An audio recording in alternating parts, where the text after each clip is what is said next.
ನೀವೀಗ ಇಲ್ಲಿ ನೋಡ್ತಾ ಇದ್ದೀರಾ, ನಾವು ಈ ಮ್ಯಾಟ್ಗಳನ್ನ ತಂದಿದ್ವಿ. ಅದನ್ನು ಈ ಬೇವಿನ ಮರದ ಕೆಳಗೆ ಹಾಕಿ ಸ್ವಾಭಾವಿಕವಾಗಿ ನೆರಳಲ್ಲೇ ಮ್ಯಾಟ್ಗಳನ್ನು ಇಟ್ಟು ಹಸುಗಳನ್ನ ಕಟ್ಟಾಕುವಂಥ ಒಂದು ಯೋಜನೆ ಇದು. ನೋಡ್ತಾ ಇದ್ದೀರಾ, ಈಗ ನೀವು ನೋಡ್ತಾ ಇದ್ದೀರಾ ಮಣ್ಣನ್ನು ನಾವು ಸರಿಯಾಗಿ ಸಮನಾಗಿ ಹರಡ್ತಾ ಇದ್ದೀನಿ. ನೀವು ಸ್ವಲ್ಪ ನೋಡ್ಬೋದು.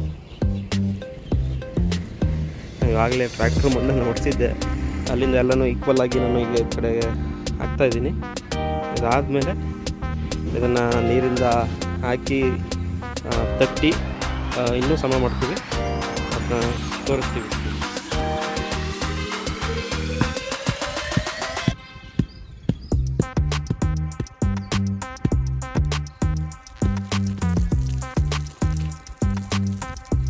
ಇವಾಗ ನೀರನ್ನು ಚೆನ್ನಾಗಿ ಹಾಕಿ ಇದನ್ನು ತಟ್ಟಿ ಸಮ ಮಾಡಿದ ಮೇಲೆ ಏನು ಬೋರ್ವೆಲ್ ಹೊಡೆದಾಗ ನಮಗೆ ಏನು ಸಿಗುತ್ತೆ, ಬಿಳಿ ಬೂದಿ ಕಲರ್ ಮಣ್ಣೇನು ಸಿಗುತ್ತೆ, ಅದನ್ನು ಇದ್ರ ಮೇಲೆ ತೊಗೊಬಂದು ಸಮಾನವಾಗಿ ಹರಡ್ತೀವಿ. ನೀವು ಇಲ್ಲಿ ನೋಡ್ತಾ ಇರ್ಬೋದು, ಈ ಥರ ಬೋರ್ವೆಲ್ ಮಣ್ಣನ್ನು ನಾವು ಇದೇ ಥರ ಸಮವಾಗಿ ಹರಡಿ ಚೆನ್ನಾಗಿ ಒಂದು ಈಕ್ವಲ್ ಲೇಯರ್ ಥರ ಮಾಡಿ ನಮ್ಮದು ಏನು ಡ್ರಿಪ್ ಪೈಪ್ ಇರುತ್ತೆ ಅದರಿಂದ ಈ ಥರ ಎಳೆದು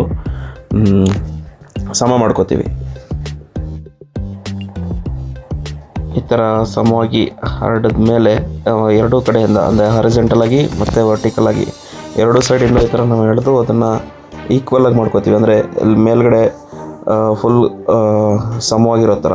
ಅದು ಯಾಕಂದರೆ ಅದು ಇತ್ತು ಅಂದರೆ ಈ ಥರ ನಾವು ಅದರ ಮೇಲ್ಗಡೆ ಮ್ಯಾಟ್ ಹಾಕಿದಾಗ ಅದು ಕ್ಲೀನಾಗಿ ಕೂತ್ಕೊಳ್ಳುತ್ತೆ. ನೀವು ಇಲ್ಲಿ ನೋಡ್ಬೋದು ಹೇಗೆ ನಾವು ಇಲ್ಲಿ 3 ಮ್ಯಾಟನ್ನು ಹಾಕಿದ್ದೀವಿ. ಹಾಗೆ ಮನೇಲಿ ಏನು ಉಳ್ಕೊಂಡಿರುತ್ತೆ, ಒಂದು ನೀಲಗಿರಿ